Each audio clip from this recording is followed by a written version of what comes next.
وہ جو jail doctor ہوتا ہے وہ ڈراپس جو ہے دے دیے اس نے, تو وہ نان سیریس ایٹیٹیوڈ جس طرح ہوتا ہے. اور جب ان کی بالکل بلاکیڈ ہو گئی داہنی آنکھ سے, بالکل بلرڈ ہو کے تو کچھ نظر نہ آنا ہوا, تو تب جا کے ان کو ہوش آئی. اور 31 جنوری کو یہ پمز میں لے کر جائے, اکتوبر سے لے کر جنوری 31, پورا جنوری بھی ختم ہو گیا, تو پمز میں لے جا کر اور ان کا جو ہے 20 منٹ کا پروسیجر وہاں کیا آپریشن تھیٹر میں, اور پھر واپس لا کے ڈال دیا. اب پمز میں تو آرتھوپالوجسٹ کوئی ریٹینا اسپیشلسٹ ہے ہی نہیں, اور نہ کسی کو فیملی کو بتایا گیا. جیل مینول میں بڑا واضح ہے کہ جب آپ نے کوئی ایسا عارضہ جس میں جیل ڈاکٹر یا جیل ہاسپٹل میں علاج نہ ہو تو پھر آپ فیملی کو فوراً انفارم کریں گے, اور پھر فیملی اس کو ظاہر ہے کہ انہی کا جو ہے وہ کسی کا نفس جگر ہے, کسی کا بھائی ہے, کسی کا جو ہے خامند ہے, کسی کا جو بھی ہے بیٹا ہے, تو وہ جو ہے جتنا بہتر طریقے سے ان کی سنگت جو ہے, ان کا ساتھ جانا ہی ان کا آدھا علاج ہوتا ہے. تو اس لیے ان کو بھی آؤٹ کیا گیا, وکلا کو بھی نہیں بتایا گیا. ان کے اپنے جو معالج تھے جو ہمیشہ سے ان کا علاج کرتے چلے آئے, کیونکہ وہ سابقہ وزیر اعظم رہے ہیں, کوئی ایسی بات تو نہیں ہے کسی سے یہ پنہا تھا کہ ان کا معالج کون.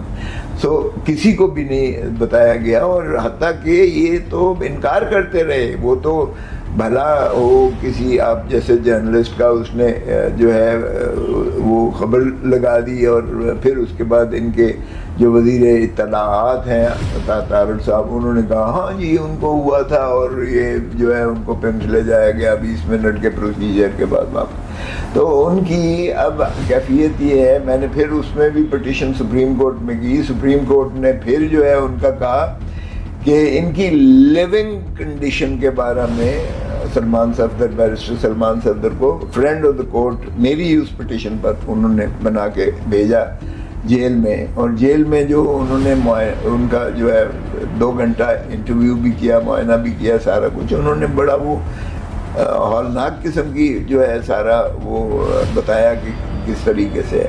تو اس کے بعد پھر ہم نے کی, تو پھر ہائی کورٹ نے جو ہے اسلام آباد ہائی کورٹ نے 5 رکنی بورڈ بنا دیا ڈاکٹرز کا, سارا رپورٹیں پہلی مسترد کر کے.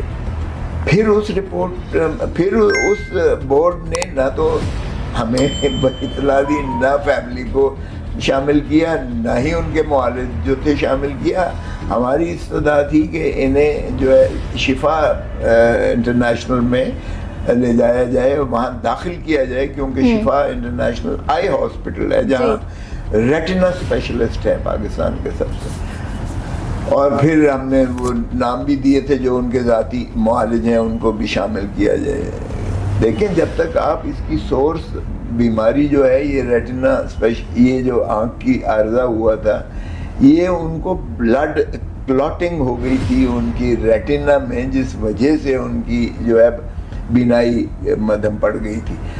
اچھا, اب جب تک یہ نہ ڈائگنوز کیا جائے کہ یہ جو خون کا لوتھڑا یا کلاٹ آف بلڈ ہے یہ برین سے آیا ہے, دل سے آیا ہے, کہیں اور شریان سے آیا ہے, جب تک اس چیز کا تعین نہ کیا جائے آپ اس کا علاج کما حقوق کر ہی نہیں سکتے. بالکل ایسے ہے. تو اس کے لیے آپ کو ظاہر ہے کہ ہاسپٹل میں جا کے ان کے مختلف ٹیسٹ کروانے پڑیں گے, ان کا MRI کروانا پڑے گا, ان کی جو ہے علاج کے لیے آپ کو سارا تشخیص کرنا پڑے گا, اور پھر آپ کسی نتیجے پر پہنچ کر اس کا جو ہے علاج کروائیں گے. لیکن بڑی بدقسمتی ہے یہ ان چیزوں ساروں کو جو ہے وہ کیا. اب آپ کا وہ سوال کہ کتنی % ہے, تو ان کی 85% جو ہے داہنی آنکھ مکمل طور پر جو ہے وہ اللہ کرے کہ یہ ریورسیبل ہو. میں تو ڈاکٹر نہیں ہوں, لیکن جہاں تک یہ وہ ہے کہ یہ شاید مستقلاً جو ہے اتنی فیصد اگر آدھی سے زیادہ بھی آپ کی ضائع ہو جائے تو آپ اندازہ کریں گے کتنا ایک اذیت ناک ہوتا ہے. سر مجھے یہ بھی بتائیے گا کہ اگر اس الیکشن جو آنے والے الیکشنز میں PTI میں عمران خان صاحب جیل سے ہی لڑیں گے انتخابات یا باہر آ سکتے ہیں, اور اگر وہ جیل سے ہی لڑیں گے یا باہر بھی آ جاتے ہیں تو کیا آپ فارم 47 والوں کے ساتھ کیا رویہ رکھیں گے؟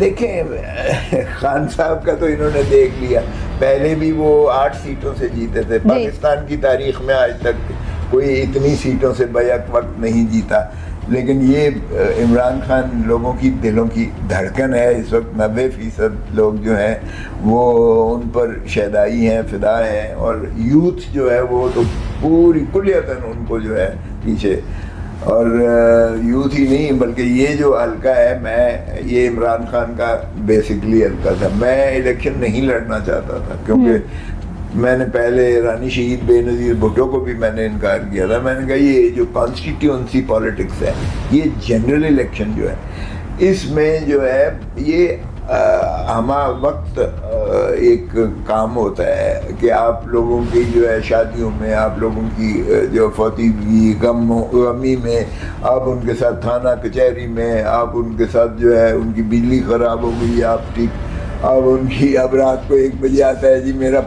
گٹر خراب ہو گیا، اب ایسی چیزیں جو ہے ظاہر ہے کہ 10 لاکھ میرا ووٹر ہے، 10 لاکھ کا حلقہ ہے میرا، یہ جو ہے، اور پھر سارے لوگ ماشاءاللہ سینسٹیو بھی ہے، یہ فوجی حلقہ ہے، یہ ڈی ایچ اے چھاونی کینٹونمنٹ سارا، یہ والٹن، یہ سارا میرا حلقہ ہے، یہ اپر مال ہے، یہ آرے بازار ہے، نشاط کالونی ہے، چرل پنڈ، یہ جہاں بیٹھے ہوئے ہیں آپ، یہ سارا، تو یہ سارے لوگ بڑے سینسٹیو لوگ ہیں، تو میں نے کہا، خان نے کہا، عمران خان نے کہا، اور میں پھر بی بی نے کہا you coming in the senate and you are not seeing no, پھر میں سینیٹر بنا، 2 دفعہ سینیٹر بنا۔ سینیٹر میں یہ ہوتا ہے کہ آپ کو ایم پی ایز دے دیتے ہیں، ووٹرز جو آپ کے ہوتے ہیں، آپ کو جنرلی وہ کیمپین بھی نہیں کرنی پڑتی ہے، آپ کی بہاف پہ کیمپیننگ ہوتی ہے، لوگ تنگ بھی نہیں کرتے ہیں۔ سر مجھے یہ بتائے گا، اب آپ نے کہا کہ پی ٹی آئی یوتھ کی پارٹی ہے، یوتھ بہت سپورٹ کرتی ہے، اگر کوئی یوتھ پرسن، کوئی بھی بچہ یا کوئی بھی ایسا ینگ ٹیلنٹ آنا چاہے تو کیا پی ٹی آئی اس کو سپورٹ کرے گی، اور کیا پی ٹی آئی اس کو چانس دے گی؟ ڈیفینیٹلی، یقیناً چانس دے گی۔ پی ٹی آئی کا تو منشوری میں ہی نوجوانوں کو آگے لانا ہے، کیونکہ ہم اب معذرت کے ساتھ یہ جو 75-70 سال پاکستان بنے ہوئے ہے، یہ جو نسل ہے اس نے کوئی اتنا زیادہ ان کے لیے، یوتھ کے لیے نہیں کیا ہے، وگرنہ پاکستان تو آج اللہ تعالیٰ نے جو وسائل دیے ہیں، پاکستان تو اس وقت جو ہے دنیا کے امیر ترین ملکوں میں سے ہوتا، لیکن اور نوجوانوں کو آگے لانا پڑے گا۔ اب جس ملک میں 70% آبادی، ہماری 70% آبادی 30 سال سے کم عمر کی ہے، یعنی آپ کی دنیا میں سب سے زیادہ جو ہے یوتھفل پاپولیشن ہے دنیا میں، یہ ریشو جو ہے کسی اور ملک کے پاس نہیں ہے۔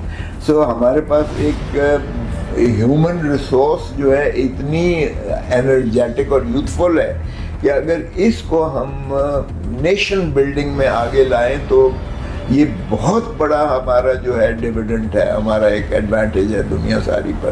تو یہ اتنا مضبوط ملک ہو جائے کہ آپ سوچ ہے، اور پھر لیکن ہم نے جو ہے چونکہ ان کو موقع نہیں دیا، اور ہم بدقسمتی سے جو ہے اس ملک پر حق حکمرانی عوام کی ہم نے تسلیم ہی نہیں کی ہے، آئین کے باوجود، آئین کے ہوتے ہوئے باوجود بھی، کہ آئین میں مندرج ہے آرٹیکل 7 میں کہ ریاست جو ہے عوام ہے، اور عوام ظاہر ہے کہ اپنے نمائندوں کے ذریعے، وہ ڈسٹرکٹ گورنمنٹ اسمبلی ہو، ڈسٹرکٹ گورنمنٹ ہو، تو وہ صوبائی اسمبلی ہو، صوبائی حکومت ہو، وہ اپنا پارلیمان ہو یا وفاقی حکومت ہو، یہ ہے ریاست آرٹیکل 7 میں، اور یہ عوام ہی سے مترشح ہوتی ہیں۔ اگر جو آنا چاہ رہی ہے ہماری یوتھ، اس کے لیے آپ کیا کرائیٹیریاز دیکھتے ہیں؟